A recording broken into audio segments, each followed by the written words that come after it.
प्यारे विद्यार्थियों, आज हम बात करने वाले हैं विशेषण के बारे में। आज हम जानने वाले हैं विशेषण के बारे में। संज्ञा या सर्वनाम की जिस विशेषता बताने वाले शब्द को विशेषण कहते हैं, जैसे प्राणी, वस्तु, स्थान आदि के रूप, आकार, अवस्था, रंग, गणना आदि की दृष्टि से अनेक गुण होते हैं। इन सभी गुणों को व्यक्त करने में विशेषण पद सहायक होता है। सभी प्रकार के नामों, संज्ञाओं के साथ विशेषण लगाकर उनके गुण, परिमाण, संख्या आदि का बोध कराया जा सकता है। अतः विशेषण का कार्य संज्ञाओं की विशेषता बतलाना है। परिभाषा: जिस शब्द से संज्ञा या सर्वनाम की विशेषता का बोध हो उसे विशेषण कहते हैं। जिस शब्द से संज्ञा या सर्वनाम की विशेषता का बोध हो उसे विशेषण कहते हैं। यह विशेषता संज्ञा के आकार, अवस्था, रूप, गुण, स्वभाव, स्थिति आदि से संबंधित हो सकती है। यथा संख्या, वहाँ 4 लड़के बैठे थे। आकार, अध्यापक के हाथ में लंबी छड़ी है। अवस्था, श्याम 10 बरस का है।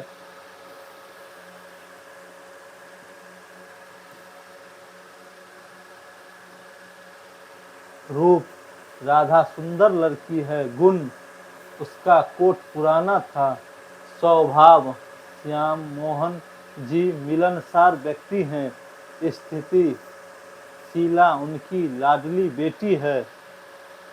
ऊपर के वाक्यों में विशेषण मोटे अक्षरों में दर्शाए गए हैं। विशेषण के साथ 2 प्रमुख बातें जुड़ी होती हैं।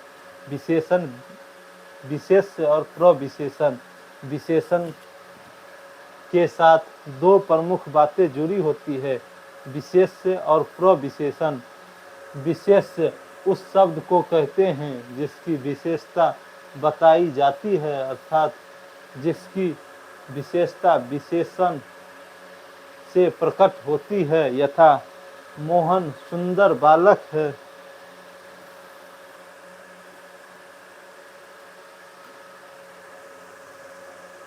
मोहन सुंदर बालक है। यहाँ बालक विशेष है क्योंकि सुंदर शब्द उसकी विशेषता बतलाता है। कभी कभी विशेषण की भी विशेषता बतानी पड़ती है। इस काम को प्रविशेषण सम्मान करता है। प्रविशेषण उस शब्द को कहते हैं जो विशेषण की विशेषता बतलाता है। यथा कृष्ण बहुत सुंदर है। यहाँ सुंदर विशेषण की विशेषता बहुत से व्यक्त हुई है, अतः बहुत शब्द प्रविशेषण है। प्रत्येक विशेषण के साथ प्रविशेषण होना आवश्यक नहीं है।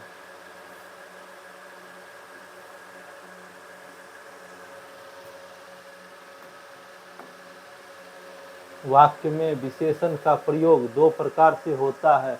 एक, जब वह विशेष संज्ञा अथवा सर्वनाम के पूर्व प्रयुक्त होता है, और दूसरा, जब वह विशेष के पश्चात आता है। पहली स्थिति में वह विशेष विशेषण या उद्देश्य विशेषण कहलाता है। यथा झूठी बात मत बोलो। दूसरी स्थिति में वह विशेष के बाद में आता है, अतः विधेय विशेषण कहलाता है। यथा वह बात झूठी थी। विशेषण के भेद। विशेषण के मुख्य रूप से 4 भेद हैं: गुणवाचक, परिमाणवाचक, सर्वनामिक और संख्यावाचक विशेषण।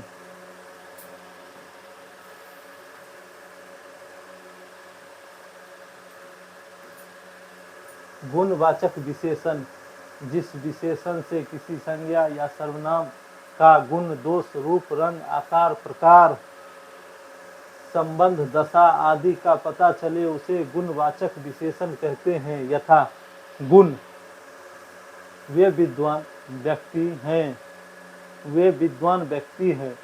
श्यामा शांत स्वभाव की लड़की है, श्यामा शांत स्वभाव की लड़की है। दोष, सोहन दुष्ट लड़का है, रमा बुरी लड़की है। रूप, वह बहुत ही सुंदर लड़की है। रंग, श्याम हरी कमीज पहने हैं, कमला लाल फ्रॉक पहनी है। आकार, वह मोटा आदमी इधर ही आ रहा है। दशा, दीनू दुर्बल व्यक्ति है, राम स्वस्थ बालक है।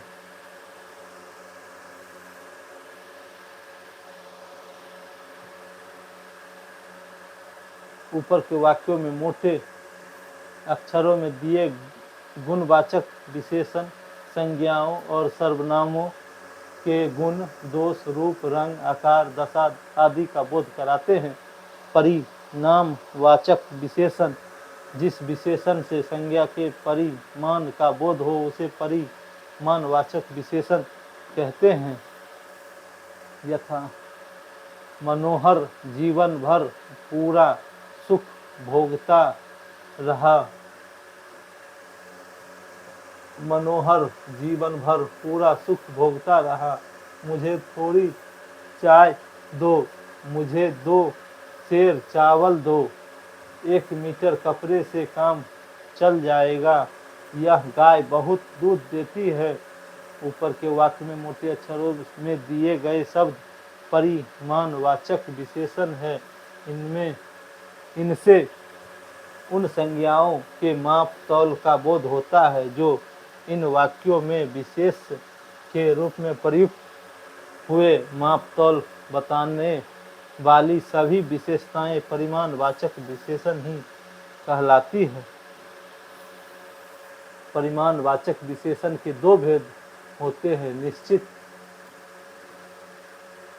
परिमाणवाचक विशेषण और अनिश्चित परिमाणवाचक विशेषण। निश्चित परिमाणवाचक विशेषण, जिस विशेषण से किसी संज्ञा के निश्चित माप तौल का बोध हो उसे निश्चित परिमाणवाचक विशेषण कहते हैं। यथा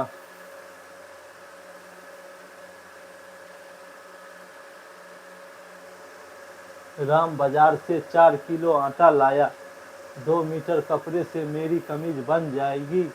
बाजार जा रहे हो तो 1 तोला हींग लेते आना। ऊपर के वाक्य में 4 किलो, 3 मीटर, 1 तोला एक निश्चित माप तौल का बोध कराते हैं।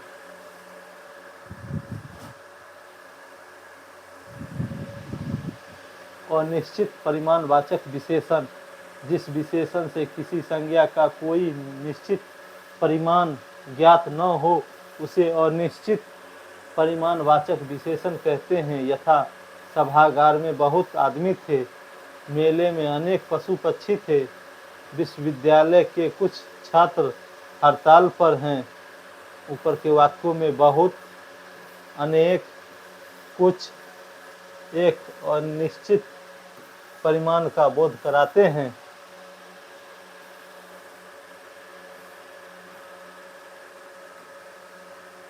सार्वनामिक विशेषण पुरुषवाचक या निजवाचक सर्वनाम को छोड़कर अन्य सर्वनाम सब किसी संज्ञा की विशेषता बतलाए तो उन्हें सार्वनामिक विशेषण कहते हैं। यथा यह आदमी विश्वासी है, ये लड़के कहाँ जा रहे हैं, ऐसा आदमी तो देखा नहीं। मेरा घर इसी शहर में है, आपका पत्र मिला। ऊपर के वाक्यों में यह, ये, ऐसा, मेरा, आपका सर्वनाम क्रमशः आदमी, लड़के, आदमी, घर, पत्र की विशेषता बतलाते हैं। ये सभी सार्वनामिक विशेषण 2 प्रकार के होते हैं, मौलिक और यौगिक।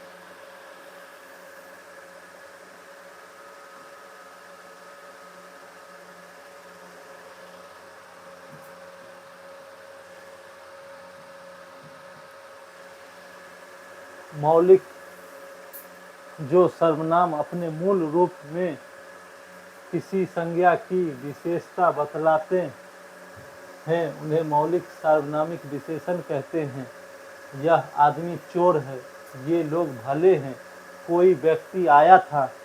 ऊपर के वाक्य में ये कोई सर्वनाम के मूल रूप है और क्रमशः आदमी, लोग,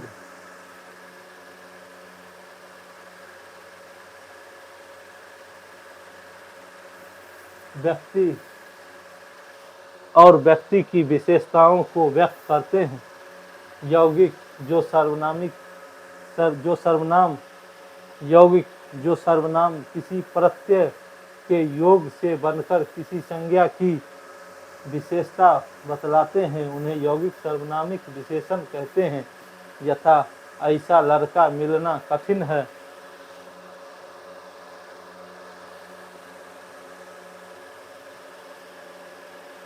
तुम्हारे जैसा आदमी मैंने देखा नहीं।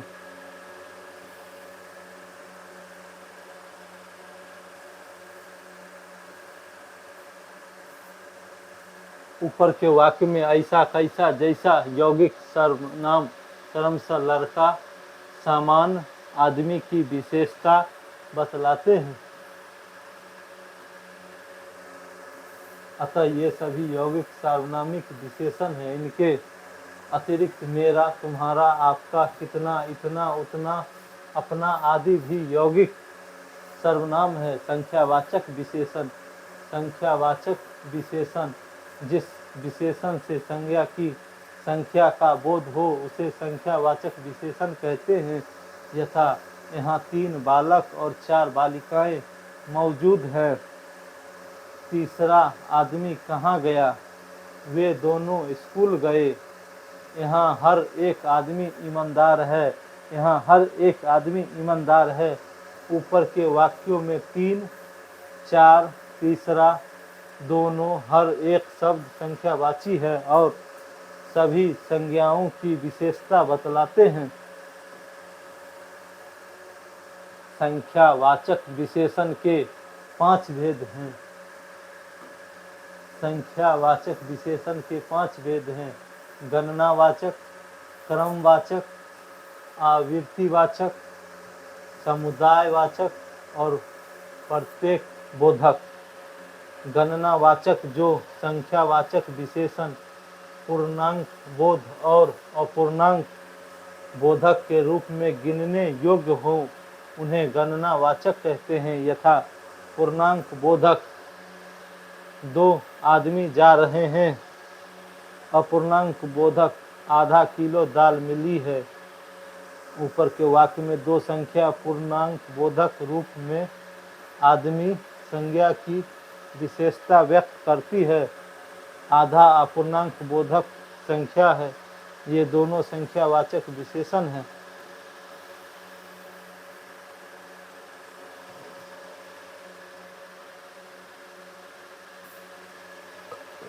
क्रमवाचक जो संख्यावाचक विशेषण संख्या के क्रमांक को सूचित करते हैं उन्हें क्रमवाचक विशेषण कहते हैं। पहला व्यक्ति आगे रहेगा, तीसरा और चौथा आदमी एक दूसरे के पीछे रहेंगे।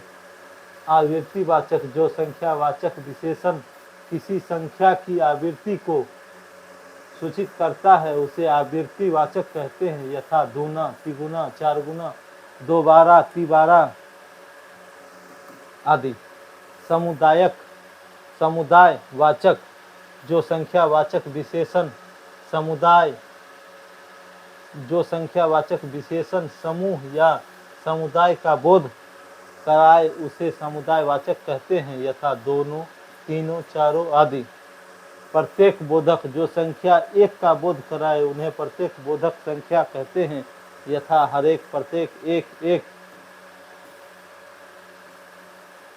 विशेषण की तुलनावस्था जब 2 संज्ञाओं के गुण या अवस्था की तुलना की जाती है तब विशेषण से पूर्व से अपेक्षाकृत की जाती की तुलना में मुकाबले में से कहीं बढ़कर से बढ़ चढ़कर आदि का प्रयोग किया जाता है, यथा रानी तुम्हारी लड़की से छोटी है। रानी तुम्हारी लड़की से छोटी है, प्रकाश का घर तुम्हारे घर से बड़ा है, राम की अपेक्षा रवि सुंदर है, सभी लड़कों से अपेक्षाकृत मनोहर तेज है, मोहन के मुकाबले श्याम मोटा है। ऊपर के वाक्य में मोटे अक्षरों में दिए गए शब्द दो संज्ञाओं के गुण और अवस्था को तुलनात्मक दृष्टि से दिखाते हैं। जब दो से अधिक संज्ञाओं के बीच तुलना करते हैं तब सबसे सर्वाधिक आदि का प्रयोग करते हैं, यथा चार भाइयों में राम सबसे बुद्धिमान है। जैसे चार भाइयों में राम सबसे बुद्धिमान है। मोहन अपनी कक्षा का सर्वाधिक योग्य छात्र है। जब दो संज्ञाओं के बीच तुलना होती है तो विशेषण की स्थिति को उत्तरावस्था कहते हैं।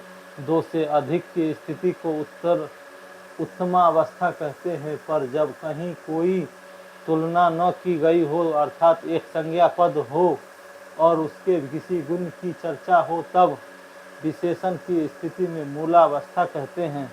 ऊपर बताए गए तरीकों के अलावा विशेषण की मूलावस्था में तर और तम लगाकर उसके उत्तमावस्था को तुलनात्मक दृष्टि से दिखाया जाता है। इस प्रकार के कतिपय उदाहरण देखे जा सकते हैं।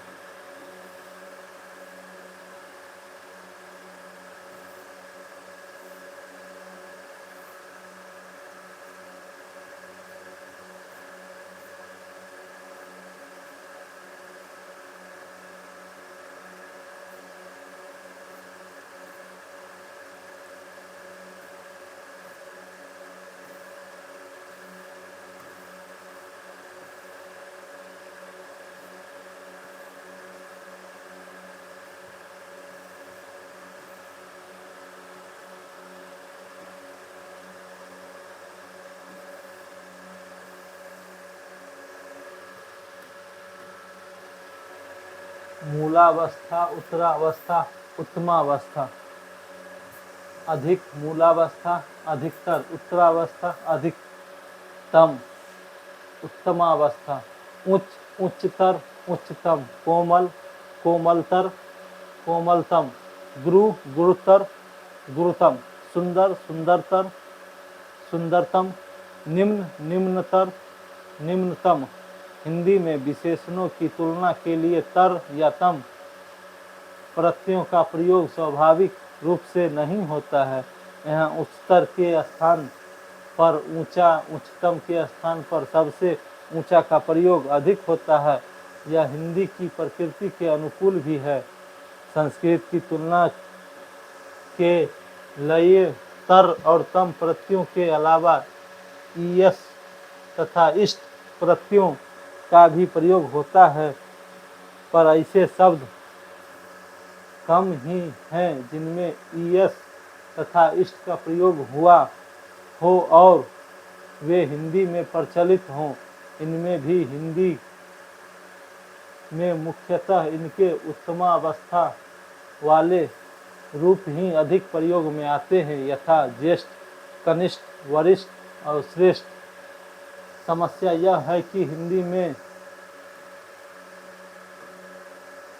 इष्ट प्रत्यय वाले विशेषण मूलावस्था वाले विशेषण की तरह प्रयुक्त होते हैं और इसी आधार पर इनमें तर और तम प्रत्यय जोड़ देने का प्रचलन है, जो कि गलत है। यथा श्रेष्ठ, श्रेष्ठतर, श्रेष्ठतम। फारसी में ऐसी तुलना के लिए विशेषणों में तर तथा तरीन लगाने का प्रचलन है।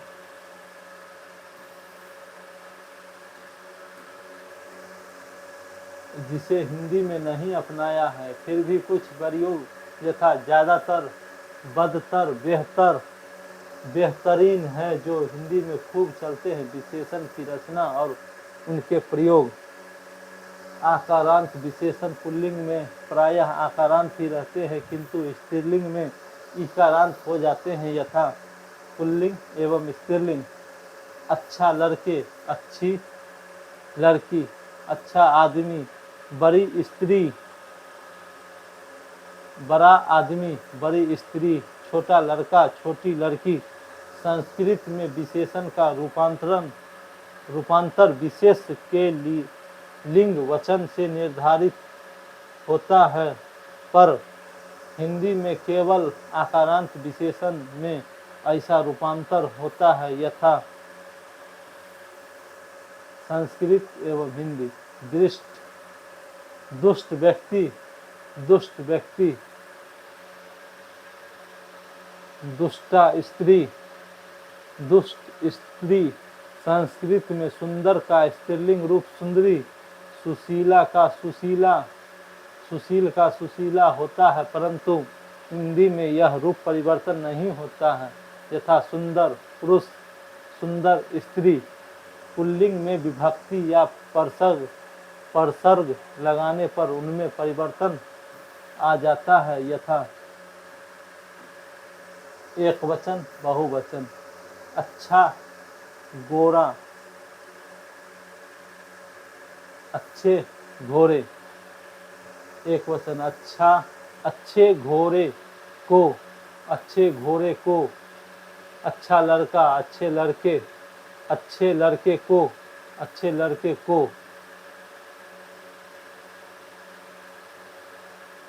लड़कों को। टिप्पणी, अच्छा का बहुवचन अच्छे होता है, किंतु विभक्ति या परसर्ग लगाने पर अच्छे का प्रयोग एक वचन और बहुवचन दोनों में होता है। आकारांत विशेषण बहुवचन में प्रायः एकारांत में बदल जाता है, यथा बड़ा बड़े, थोड़ा थोड़े, छोटा छोटे, अच्छा अच्छे। कुछ विशेषण स्त्रीलिंग और पुल्लिंग में समान होते हैं, उनमें कोई विकार या परिवर्तन नहीं होता है, यथा सुखी लड़का, सुखी लड़की, दुखी पुरुष, दुखी स्त्री, सुंदर पुरुष, सुंदर स्त्री। विशेषण का संज्ञा की तरह प्रयोग प्रायः देखने में आता है, यथा अमीरों और गरीबों के बीच खाई बढ़ती जा रही है।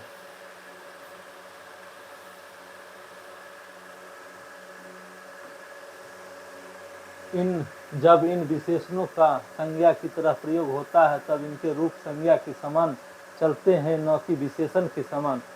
उपसर्गों की सहायता से भी विशेषण बनाए जा सकते हैं, यथा प्रति उपसर्ग में कुल अगर जोड़ेंगे तो प्रति कुल। उपसर्ग युक्त शब्द सगुण सगुण, निर्गुण निर्गुण, प्रभूत प्रभूत, दुर्गम दुर्गम, निष्कपट निष्कपट।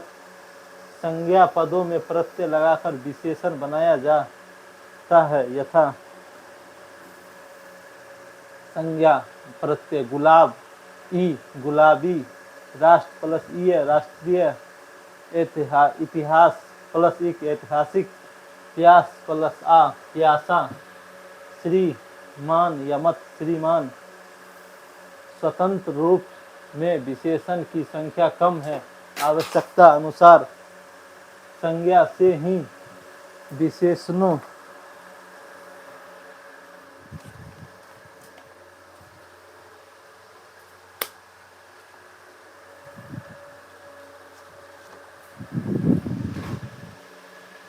आवश्यकता अनुसार संज्ञा से ही विशेषणों को बनाया जाता है। औ संज्ञा विशेषण अंक, अंकित, अर्थ, आर्थिक, अगिन, आगन्य, आगन्य, अंचल, आंचलिक, अपेक्षा, अपेक्षित, अनुशासन, अनुशासित, अभ्यास, अभ्यस्त, आदर, आदरणीय, आधार, आधारित, आधृत, इतिहास, ऐतिहासिक, ईश्वर, ऐश्वर्य, अपेक्षा, अपेक्षा की, अपेक्षित, उत्कर्ष, उत्कृष्ट, उद्योग, औद्योगिक, उपनिषद, औपनिषदक, औपनिषदिक, उपन्यास, औपन्यासिक, उपार्जन, उपार्जित, उपदेश, उपदेशात्मक, उपदिष्ट, उपनिवेश, औपनिवेशिक, ऋण, ऋणी, क से घ, कल्पना, कल्पित, काम, कहाँ पर नहीं माथा लोड ले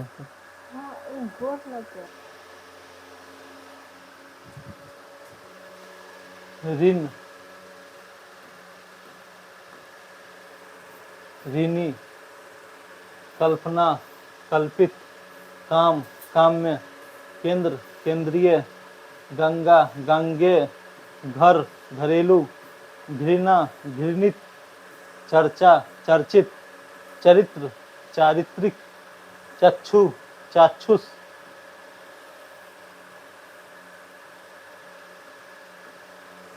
चाचा, चचेरा, छल, छलिया, जाति, जातीय, तर्क, तार्किक, तत्व, तात्विक, तंत्र, तांत्रिक, तिरस्कार, तिरस्कृत, दर्शन, दर्शनीय, दान, दानी, देश, देशीय, देव, दिव्य, धर्म, धार्मिक, धन, धनी, नरक, नारकीय,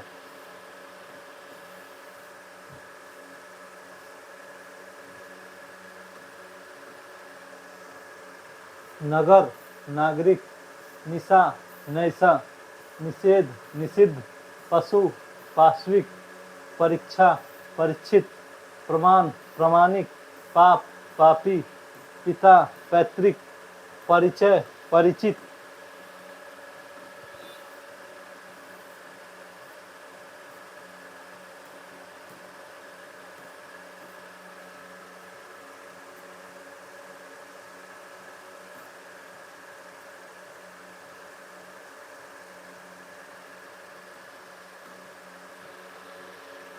पल्लव, पल्लवित, प्राची, प्राच्य, प्रमाण, प्रमाण्य, पुष्टि, पौष्टिक, फैन, फैनिल, बुद्ध, बौद्ध, भारत, भारतीय, भाव, भावुक, भूगोल, भौगोलिक, भोजन, भोज्य, मन, मानसवी, मानस, मानसिक,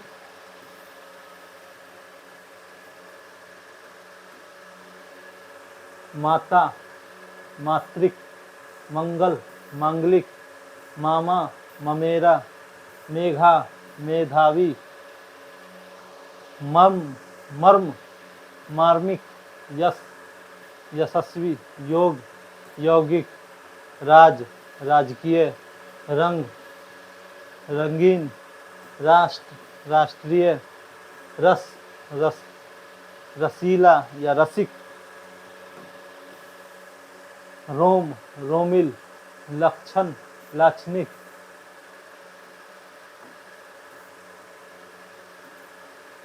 लेख, लिखित, वेद, वैदिक, विशेष, विशिष्ट, विकल्प, वैकल्पिक, विवाह, विवाहिक, वैवाहिक, विज्ञान, वैज्ञानिक, विश्वास, विश्वसनीय, विश्वासमत,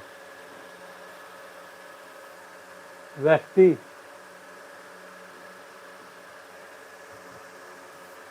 व्यक्तित्व, व्यापार, व्यापारिक, विपत्ति, विपन्न, वाद, वादी,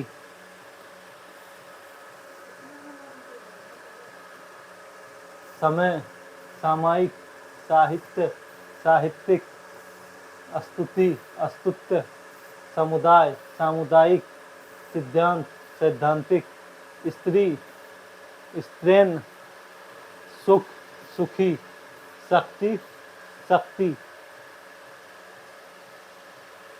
शिक्षा, शिक्षित, शास्त्र, शास्त्रीय, शंका, शंकित, शिव, शैव, शोषण, शोषित, शासन, शासित, हृदय, हार्दिक, हवा, हवाई, हंसी, हसोर, हिंसा, हिंसक, क्षमा, क्षाम्य, क्षेत्र, क्षेत्रीय, क्षण, क्षणिक, क्षुधा, क्षुधित, ज्ञान, ज्ञानी।